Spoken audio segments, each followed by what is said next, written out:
Afternoon, VC. Been a pretty slow week as far as records are concerned. Been salting away as much money as I can for the New York trip. And I did make another list. Made a list of the records that I'm going to need to remember to go back and get that I've been skipping out on the last few months in preparation for WFMU. So I made that list, and of course adding to it all the time. And then a couple of these items got to the point where, okay, I bet if I'm getting them, I better get them now. So I do have two records here. The first is the new OC's record, Intercepted Message. It's got a great artwork on the cover and back cover, as always from OC's. And this is the Permanent Records limited edition copy. There were 300 of these pressed. 200 of them went to Permanent Records in Los Angeles, which is basically the OC's home shop. And 100 went to a record store in Australia, oddly enough.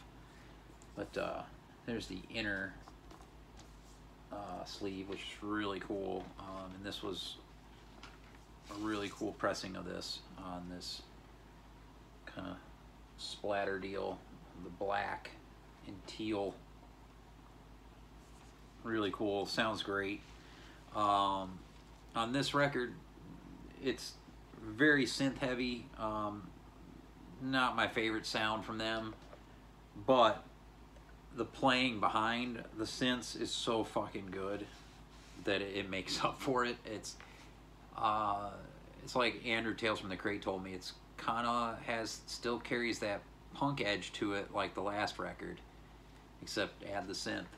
A lot of bands are doing that now, bringing back the 80s synth sounds for some reason. But yeah, double drums. The band is fantastic. Mr. Dwyer can do no wrong. So OC's pretty much pick up almost anything that they put out. Intercepted Message, new record for this year. And then yeah, and I got that because they got down to 50 copies within a day. And I try to get the Permanent Records ones. So I've gotten pretty much all the ones that they've exclusively got. And then this one I went ahead and picked up just because a lot of the early pressings variants sold out. A lot of the different mediums of this record sold out, and resell is nuts on these already. Like, I'm getting close to $100 already. It is a double record, but geez, you know, it's a new release, for God's sakes. Lunchbox finally got it in. They didn't get it in the week of release. They got it a week late, but they did get it, and they only wanted $31 for it. So here it is, Sonic Youth, Brooklyn, New York, from 2011, their final U.S. stop on their final tour.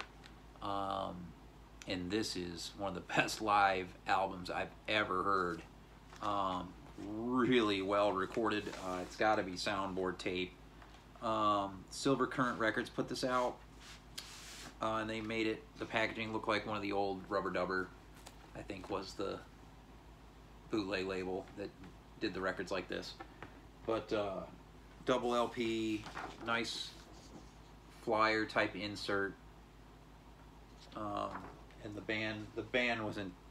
It's a shame this band ended, but they were in top form this night.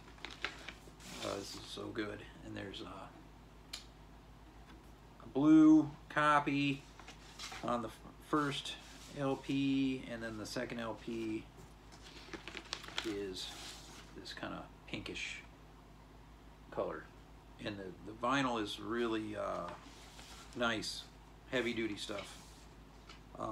Well pressed, sounds absolutely remarkable. I couldn't be happier with this. And the songs span their whole career. I mean, you couldn't ask for a better set. Really good. Kim Gordon is just singing phenomenal on this. Everybody's playing great. So yeah, Sonic Youth, Brooklyn, New York, double LP. Yeah, probably be another light week next week. I think I might pick up just one record. Derek Higgins is putting out his RAF punk record. That's been a long time in the making, many years in the making. So I'll be picking that up to support our fellow VC member Derek out in Omaha. They got a show tonight, and it should be a packed house. Derek, of course, plays bass. Great bass player. Always showing great records. Just showed his Tangerine Dream collection. Yeah, I hope you're all well. Peace.